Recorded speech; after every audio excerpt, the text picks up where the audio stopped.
On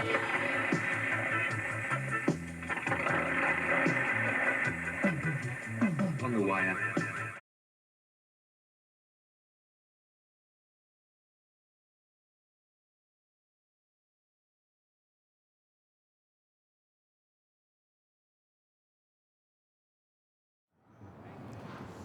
Big Mike, why are we doing this interview in Tompkins Square Park at night?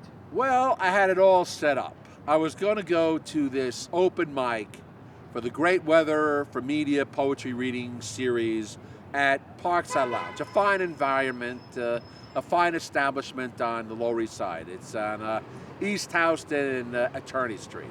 I figured everything was good. I even got all my albums together of my topless, bottomless girls that I've taken over the last 20 years and more.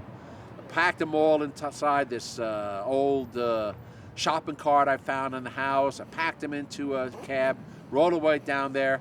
And what do you know? I mean, I knew that the Saints were playing this afternoon in their little playoff game of the wild card series. And I know that the Parkside Lounge is a Saints bar, but unfortunately I didn't know there was going to be 300 people there. I barely got inside the place. It was packed. It was like, back of the head to face all over the place, and people would open containers of alcohol. I'm like, excuse me, pardon me, excuse me, I just need to get by you there. Maurice was there. He helped me out part of the way, get in the back. And Alex, the cocktail waiter, goes, "Hey, Big Mike, they decided to change the time from the usual 4 to 6 to 6. I said, all right, well, what are you going to do now?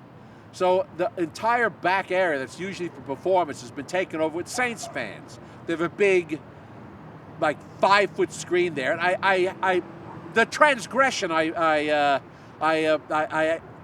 exhibited was to walk across in front of the screen. Everybody's yelling and screaming. Well, that was 2 seconds, all right? And I sat down, and my head isn't the size of Jupiter, so, obviously I could see around me. I sat down, and then somebody who I thought was the manager, and I'd seen him there many of times before, never said a word to me in all the years I've been going there. And I have been going there since it reopened under current management back in the summer of 2000.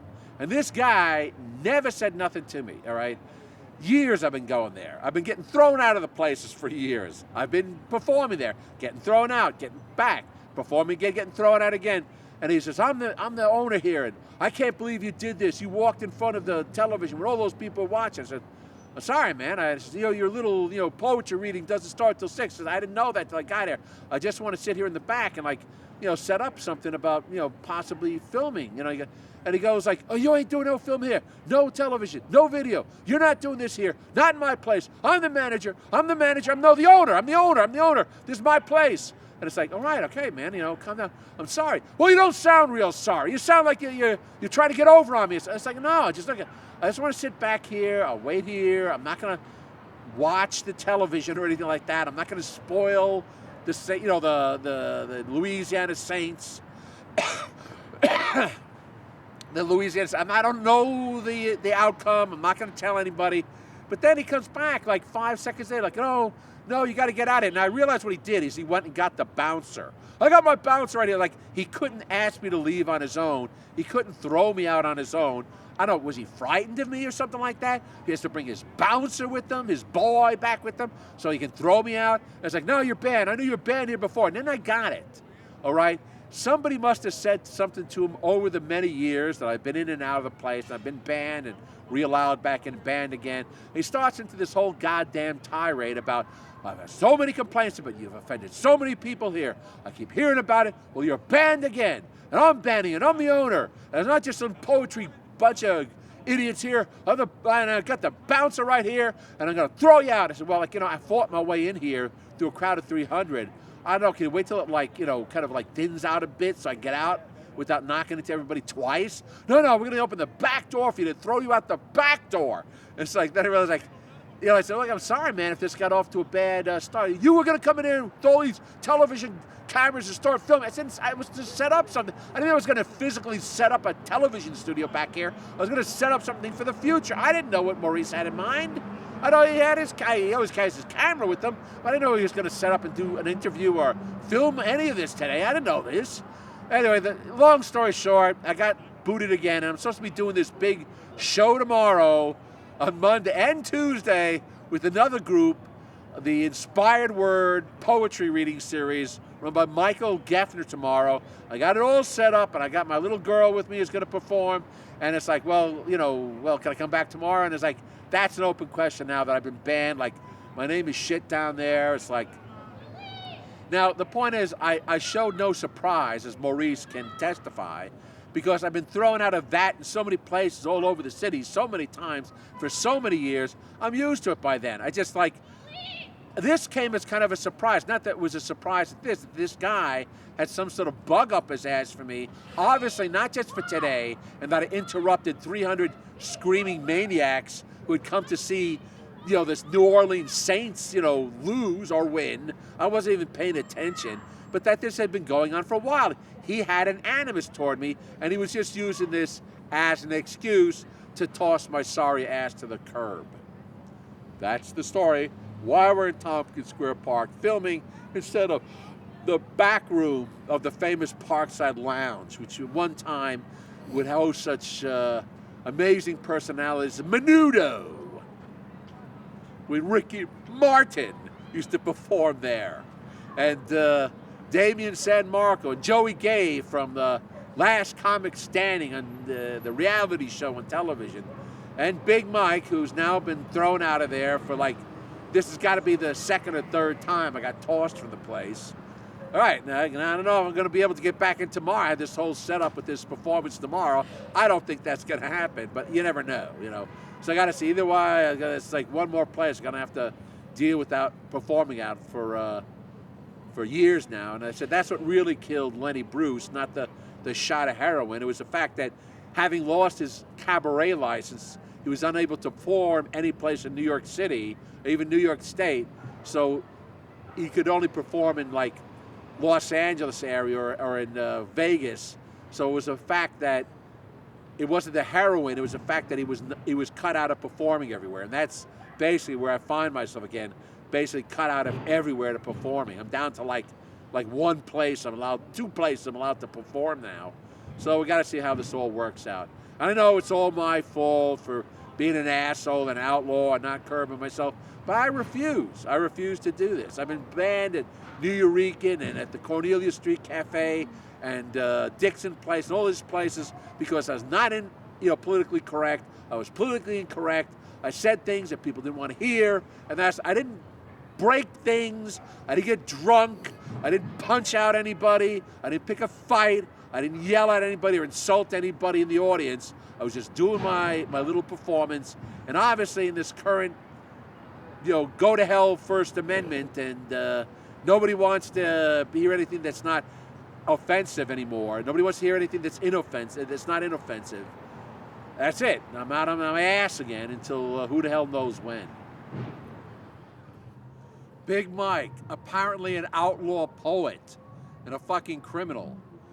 The Nutcracker, at least there ain't no crying babies or screaming little kids down here in the orchestra section. Now there shouldn't be, not at these prices. $200 a pop? I used to come here every fucking Christmas with the first wife, Valerie, and all the in-laws, and all those screaming, crying kids of theirs. You couldn't pay attention to the ballet going on down on stage. It was always the third or fourth ring, the family circle tier, all those wailing, snot-nosed little brats kicking the back of your seat, worse than a flight down to Disneyland in Florida, and their parents jumping up and down from their seats, trying to calm those bastards down, carrying them out into the lobby to keep them from crying. It was all a big waste of time and money. At least I was up in the cheap nosebleed seats. These orchestra seats are too expensive to waste on those little bastards. A Tchaikovsky ballet is way over their heads anyway. Their parents will think it's a big treat for the kids, but it's just a big fucking mistake and a big fucking pain in the ass for all the other adults around them who didn't bring their kids with them and left them at home with the babysitter instead like they were supposed to in the first place. So they could actually enjoy the performance. And at these prices, The first time I came here to the New York State Theater, or should I now refer to it as the corrupt criminal oligarch theater, now that the benevolent Koch brothers have purchased it and renamed it after themselves, was back in December of 1977. I got a seat down here, right in the orchestra section, for free. One of my Columbia fraternity brothers was an usher here. They always keep a few spaces open without seats here, so that way, if the French Prime Minister shows up at the last minute on his whirlwind trip through New York to address the UN and still wants to attend the Nutcracker, they just bring out a chair, stick it on the end of the island, voila! He can be accommodated. So the French Prime Minister was a no-show, and I got his seat absolutely free. You wouldn't think of charge of the French Prime Minister, or Big Mike for that matter. That was more than 40 years ago, and I was stoned out of my mind for that performance. What's the use of watching a bunch of tiny anorexics prance about on stage in leotards if you're not stoned out of your head? But later on in the 80s and 90s, I was forcibly dragged against my will to the Nutcracker every Christmas by Valerie and her crew of in-laws and their wailing brood of little piglets along with them. Pure, unadulterated horror. Every fucking Christmas the same. People showing up late, not getting seated for the opening curtain, people grabbing their seats, fights with the other patrons of the arts, ushers trying to break up fights. It sucked. It sucked big time. It sucked big donkey dicks. So Big Mike would get good and drunk and stoned ahead of time in anticipation, staggering drunk, paralytically stoned beforehand, just to survive the afternoon matinee. And then, of course, the blame game, the accusations, the guilt. You've ruined it for everybody, Mike. How could you? You do this every year. Why can't you have one day out of the year to enjoy myself without you ruining it? I didn't ruin anything. Those little mutants of your brothers and sisters ruined a perfectly good drunk, a perfectly good head for me. I mean, what a buzzkill. I haven't been to the Nutcracker in what, must be 25 years. I guess this must be first and only time I've ever attended a performance of the Nutcracker completely stone cold sober. I could tell you a story about the Christmas that I ensured that I would experience that total head in a fishbowl feeling, but you know what, maybe I shouldn't. But I will anyway. To make sure I was really good and drunk before going to the Nutcracker, I went out drinking in a strip club first. Stop it! Stop it! Stop it! Will you just stop it already? You're ruining the whole Nutcracker for me. So anyway, this one year, just to make sure I was really, truly drunk ahead of time, I went to Flash Dancers on Broadway first, my favorite strip club in the whole wide world. It was just a couple of days after Christmas, so I decided to play Santa Claus to all the strippers there. I went to Duane Reade beforehand, and I bought a bunch of inexpensive but high-end prestigious perfumes like Giorgio Beverly Hills and Elizabeth Arden Red Door and Chanel Coco Mademoiselle. Mostly just the sprays of the Eau de Toilette. The diluted ones, still expensive, $50, $60 a bottle. 25 years ago, more like $100 today. A bunch of them cost me $200, more like $300 today. Stuffed them all in a duffel bag and headed out to the topless bar. I played Santa Claus for the anorectic dancers with the great big fake tits prancing around on stage and nothing but pastel-colored lycra spandex thong panties. Bliss. Pure bliss. It was great. All the girls loved it. I was Santa Claus for the day, like I always wanted. How? Where are all my hoes? How? Where are all my hoes? I'm Santa Claus. The girls ate it up, rubbing their fake cement bags in my face. I was in heaven. And after a few requisite lap dances, after all, I was there anyway, right? I headed off to the New York State Theater and a matinee performance of Peter Tchaikovsky's Nutcracker, after being smothered with kisses by a bevy of bare-breasted beauties. And now to face the music. Where have you been? You're late, as usual, just like every Christmas. Look at your nice pinstripe suit. It's a mess. You're all disheveled. You're a disgrace. My family will be so ashamed. You ruined everything again. Have you been drinking? Have you been smoking marijuana? And what the hell is that on your face? Unbeknownst to me, the particularly big-titted Russian cocktail waitress stuffed inside a ridiculously tiny, tight black corset at Flash Dancers, Sasha, had planted a particularly juicy ruby red lipstick kiss on my left cheek on the way out after I had rewarded her with the cheap high-end vial of Estee Lauder Beautiful Eau de Toilette. What have you been doing before you got here? Making out with somebody? Mike, are you having an affair? Are you fucking that fat-ass whore Maria Stasis again? What? I mean, no, of course not, dear. Whatever do you mean? And for the record, I never did fuck Maria Stathis. I mean, I sure tried hard enough whenever we got stoned together at her place, but no! I'm not having an affair with nobody. Least of all that big fat-ass whore Maria Stathis. The rule, supposedly, is deny it, deny it, deny it. I must have managed to rub up against some heavily made-up middle-aged matron here in the crowd before I got to my seat. Suffice it to say, I was so flustered by this little incident that I could barely enjoy the sight of dozens of nubile, tintless anorectics in skin-tight, form-hugging Danskin leotards prancing about on stage to the original choreography by the late, great maestro George Balanchine himself that afternoon, no matter how drunk and stoned I was. Will you stop it already? Will you just shut up? Shut up! Shut up! You're spoiling it for everybody. Happy holidays, everybody! All right.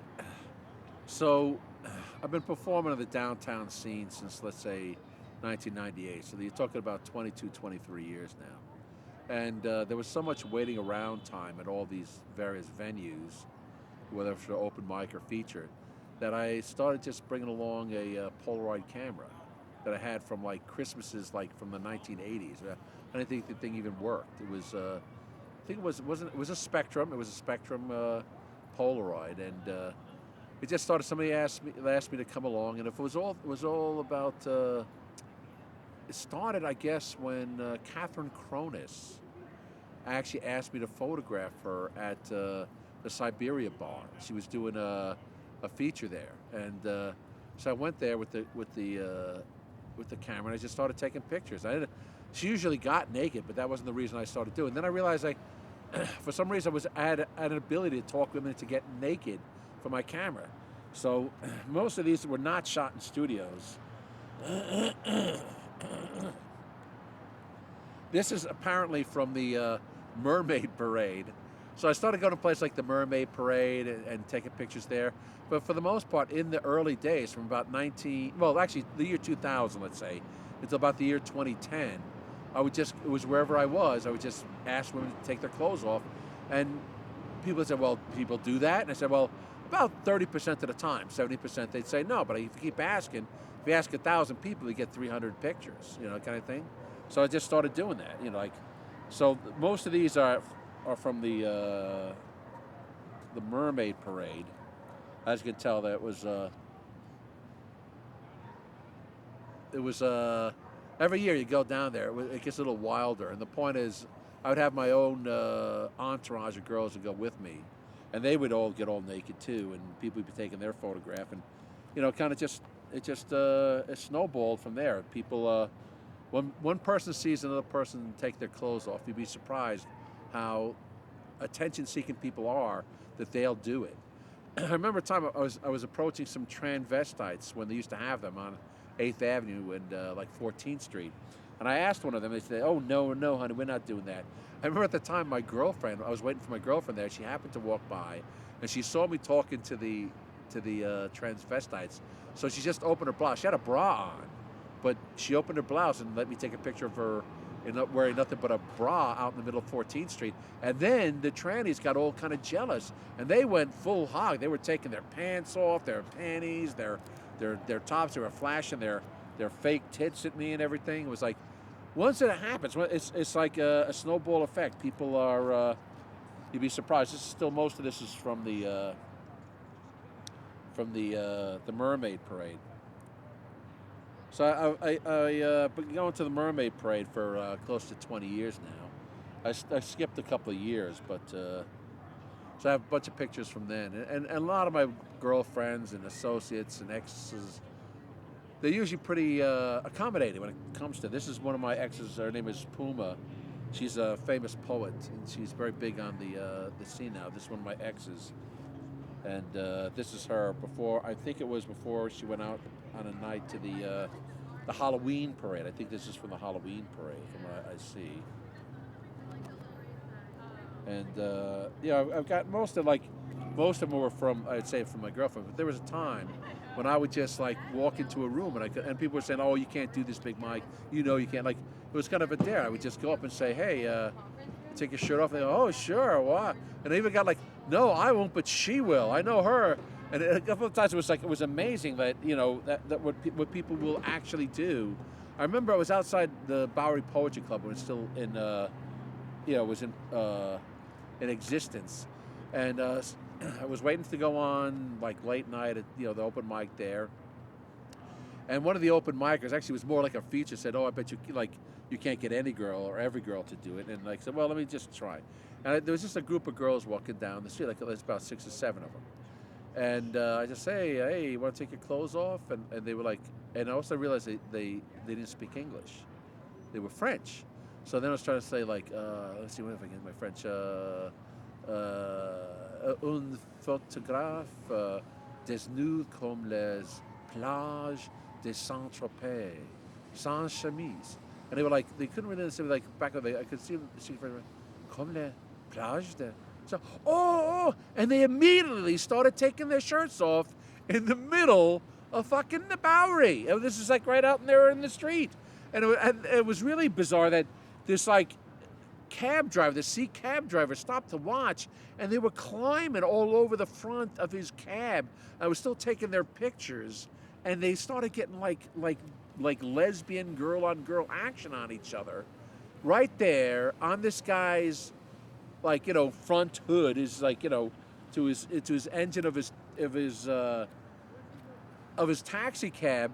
And I remember turning to the guy who was just watching with his mouth open, like saying, "Oh, you can't get this." I said, "I am God," because I felt at that moment I felt godlike, that I had this magical godlike power to get women to pose for free, committing lesbian unnatural acts in the middle of the street without paying them.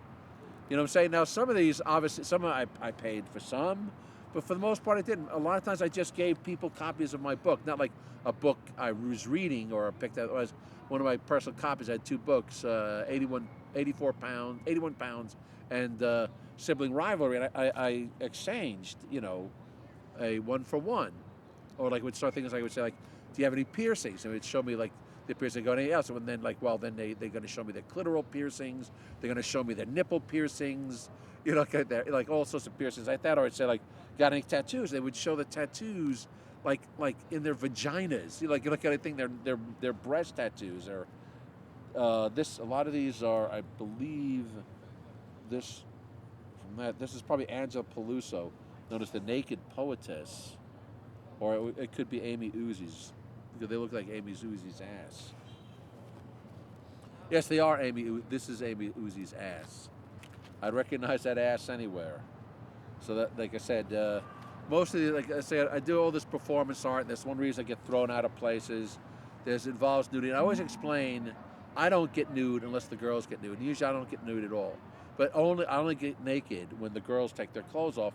I'm not going to get naked. It's just some sort of like exhibitionist or kind of thing, like some guy just like runs around like a naturist. I only do it when there's a girl doing this. This is Angela Peluso. This is Angela Peluso at one of the poetry marathons, over the years.